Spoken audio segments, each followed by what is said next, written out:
Hello my friend, it's me again, BAWLER. I have some interesting news for you as always. Please subscribe to my channel and write what you think about it in the comments. On July 2nd, a series of massive explosions echoed across the occupied Donetsk region as Ukraine successfully executed another high-impact strike, this time hitting a major Russian ammunition depot. The strike took place in the town of Kartsyk, just east of Donetsk city, where Russian forces had allegedly amassed a vast stockpile of ammunition, likely intended to support their northern offensives and gain complete control over the area. But Ukraine had other plans. A surprise attack was launched on the depot, igniting colossal explosions that were seen and felt from miles away. Residents were jolted awake, rushing to their windows or into the streets, shocked by the intensity of the fireball that lit up the night sky. The initial blast was followed by secondary explosions and fires consuming the facility.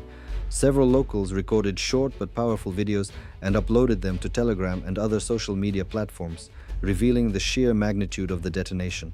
While full details remain unclear, the scale of destruction strongly suggests that Russia suffered a significant setback. Some reports even speculate that this may have been one of the largest ammo stockpiles in the region, possibly containing artillery shells, rockets, drones, weapons, or even armored vehicles. Whatever was stored there, it's now almost certainly destroyed. For Russia's President Vladimir Putin, it's yet another moment of frustration, while for Ukraine, it's cause for celebration. This strike matters.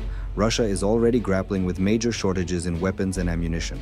Over the past year, it has become increasingly dependent on its few remaining allies like Iran and North Korea to maintain its near-constant attacks on Ukraine. Equipment losses are also mounting.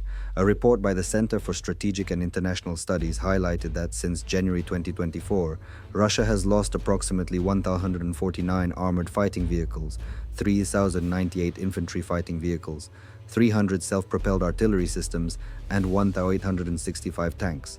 Russian losses have consistently outpaced Ukraine's at ratios ranging from 5 to 1 to 2 to 1. Please support my channel with a small donation. It's not much for you, but for me it's an incentive to keep going and bring you important news. I've included a PayPal link to support my channel in the description for this video.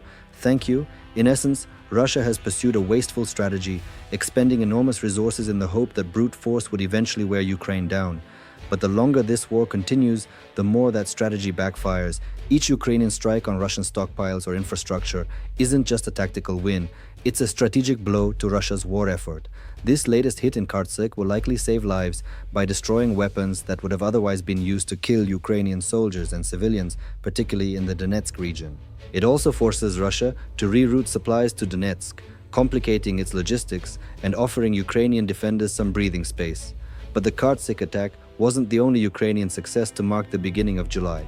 The Astra Telegram news channel also reported a Ukrainian drone strike on the Kupol military factory in Russia's Udmurt Republic.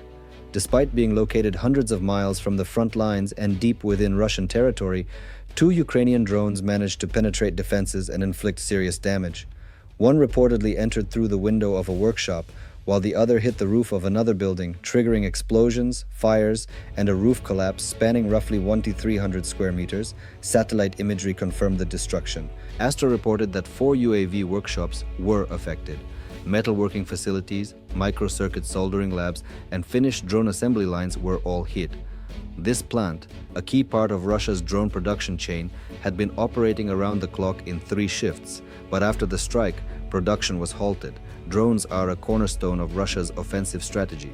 Swarms of them are sent across the border regularly, targeting both military and civilian infrastructure, schools, hospitals, public buildings, causing immense loss of life. In fact, over 70% of recent Ukrainian casualties are reportedly due to drone attacks. Disabling even a single drone production facility is a significant win, as confirmed by Ukraine's general staff, which stated that the strike on the Kupol plant was part of broader efforts to weaken Russian air defense capabilities. The Kupol facility is part of Russia's military-industrial complex and specializes in short-range anti-aircraft missile systems. Ukraine's security forces executed precise hits on building number 1, starting fires and forcing a shutdown. The general staff emphasized that this was part of Ukraine's overarching strategy, targeting Russia's aerial capabilities by hitting air defense systems, missile launchers, drone factories, and air bases. Such strikes inflict major financial and military losses on Russia, knocking out assets like bombers, fighter jets, and missile units that cost tens of millions of dollars. Ukraine also frequently targets key infrastructure, rail lines, bridges, fuel depots, and production facilities, both in occupied areas and within Russia itself. Why? Because Ukraine understands its disadvantages. It can't match Russia's numbers in troops, tanks, vehicles, artillery, aircraft, or budget. It lacks the massive stockpiles of equipment that Russia possesses, so Ukraine must maximize the impact of every strike, focusing on high-value targets and inflicting maximum damage, disruption, and chaos. Unlike Russia, Ukraine can't afford to waste drones and missiles. It must strike with precision and efficiency, targeting weak spots in Russia's war machine to delay and derail its operations. Each attack on drone factories and production sites helps to prolong the war for Russia and increases internal pressures that might eventually force Putin to the negotiating table. Importantly, Ukraine consistently aims at legitimate military targets. It doesn't strike civilian buildings, no schools, hospitals, or shopping centers. In contrast, Russia routinely targets civilians. On the same day as the Kartsyk depot strike, Russia attacked Zhytomyr Oblast, killing 2 people and injuring around 80 more. Videos showed thick smoke, scattered debris, and damage to a nearby gas station. These attacks are not isolated. Russia frequently fires at civilian populations with little regard for human life. A recent UN human rights report revealed a 37% rise in civilian casualties from December 2024 to May 2025, compared to the same period the year before. Nearly 1,000 civilians were killed and nearly 5,000 injured, mostly in Ukrainian-controlled areas. The UN's Danielle Bell stated that these numbers suggest a failure or refusal to distinguish between military and civilian targets. The report also alleges serious war crimes, including torture and execution of Ukrainian POWs and the forced recruitment of children from occupied territories for sabotage missions. Some of those children reportedly died while carrying out Russian orders. Using children in warfare is a blatant violation of international law.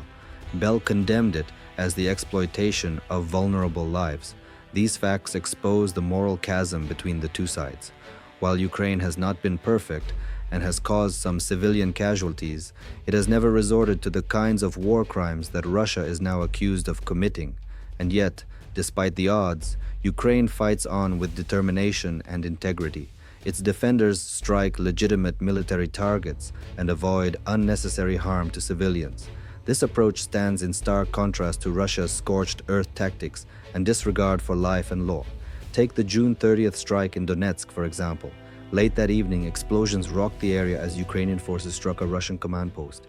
Early reports suggest Storm Shadow missiles, supplied by France and the UK, were used to target the HQ of Russia's 8th Combined Arms Army. Ukraine's general staff later confirmed the strike, stating it significantly disrupted Russia's ability to coordinate operations in Pokrovsk and Terezhsk. These kinds of operations are part of Ukraine's broader effort to dismantle Russia's command and control infrastructure.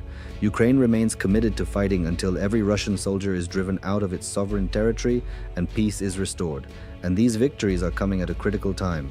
Russia is facing multiple crises, over 1 million casualties, depleting equipment, and a crumbling economy.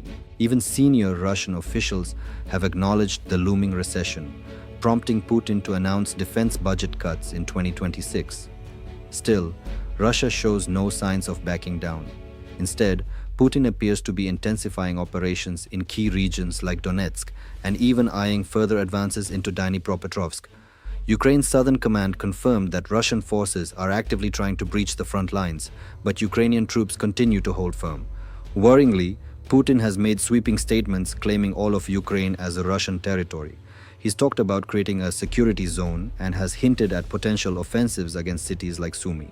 These statements suggest the Kremlin's ambitions now extend far beyond Donetsk, Luhansk, Zaporizhzhia, and Kursk. It wants the whole of Ukraine. Russia has already spent record amounts in 2025, leaned heavily on support from Iran and North Korea, and sabotaged peace talks by ramping up drone strikes, 4,176 in the 30 days after negotiations began, compared to 3,148 in the month prior. Clearly, Russia isn't pursuing peace. It wants domination, but Ukraine is not surrendering. And the truth Putin must face is that Russia cannot sustain this war forever. Its losses are growing, its military is shrinking, and its economy is in crisis. Each Ukrainian strike on Russian ammo depots, command centers, or military factories brings Russia closer to defeat. Want to see more? Watch our detailed breakdowns of the Storm Shadow strike on a Russian HQ and the Kupol factory attack. And don't miss our deep dive into the hard numbers that show why Putin's dream of conquering Ukraine is doomed to fail. And remember to subscribe to our channel for the latest verified updates on the war.